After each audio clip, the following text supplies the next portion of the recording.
2026ஆம் ஆண்டு சட்டமன்ற தேர்தலில் நாகர்கோவில் தொகுதி தனித்து போராடவில்லை. கன்னியாகுமரி மாவட்டம் முழுவதும் பாரதிய ஜனதா கட்சி ஒரு புதிய மற்றும் வலிமையான வியூகத்தை வகுத்திருக்கிறது. நாகர்கோவிலில் எம்.ஆர். காந்தி, குளச்சலில் டி. சிவகுமார், பத்மநாபபுரத்தில் பி. ரமேஷ் மற்றும் விளவங்கோட்டில் விஜயதரணி என ஒரு ஒருங்கிணைந்த முறையில் வேட்பாளர்களை நிறுத்தி அக்கட்சி களம் காண்கிறது. இது ஒரு சிதறிய முயற்சி அல்ல, மாறாக மாவட்ட தழுவிய ஒரு திட்டமிட்ட தாக்குதலாகும். இந்த முறை பிரச்சார கட்டமைப்பு மற்றும் தேசிய ஜனநாயக கூட்டணியின் செய்திகள் அனைத்தும் மாவட்டத்தின் அனைத்து பகுதிகளுக்கும் சமமாக சென்றடைகின்றன. அண்டை தொகுதிகளிலும் பாஜக தீவிரமாக போட்டியிடுவதை பார்க்கும் வாக்காளர்களுக்கு அக்கட்சி ஒரு தொகுதியில் மட்டும் வெற்றி பெறும் கட்சி அல்ல, மாறாக இந்த பிராந்தியத்தில் ஒரு பெரிய ஆட்சி அதிகார சக்தியாக உருவெடுத்துள்ளது என்ற நம்பிக்கை ஏற்படுகிறது.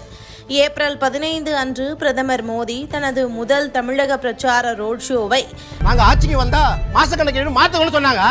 நிதிச்சுமையை குறைக்கவில்லை என்றாலும் பரவாயில்லை. கூடுதல் நிதிச்சுமையை ஏழை எளிய மக்களின் முதுகுகளில் ஏற்றிய இவர்களை மன்னிக்கலாமா?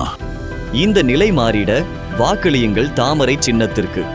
நாகர்கோவிலில் நடத்தியது கன்னியாகுமரியை பாஜகவின் மிக முக்கியமான மண்டலமாக மாற்றியுள்ளது. இந்த நிகழ்ச்சியில் எடப்பாடி பழனிசாமி, நயினார் நாகேந்திரன், பொன் ராதாகிருஷ்ணன் மற்றும் அண்ணாமலை ஆகியோர் இணைந்து பங்கேற்றது கூட்டணி கட்சியினரிடையே பெரும் உற்சாகத்தை ஏற்படுத்தியது. எம்.ஆர். காந்தியை பொறுத்தவரை இந்த மாவட்ட அளவிலான எழுச்சி அவரது வெற்றி வாய்ப்பை மேலும் வலுப்படுத்துகிறது. 2021ஆம் ஆண்டில் அவர் பெற்ற வெற்றி ஒரு தனிப்பட்ட சாதனையாக கருதப்பட்டது.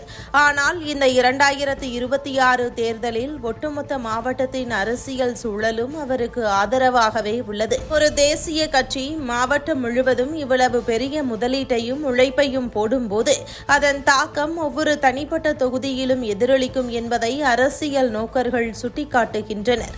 காந்தியின் தற்போதைய பிரச்சாரத்திற்கு பின்னால் ஒரு பெரிய அரசியல் கட்டமைப்பு துணை நிற்கிறது. இது அவருக்கு ஒரு கூடுதல் பலமாகவும் மாறியுள்ளது.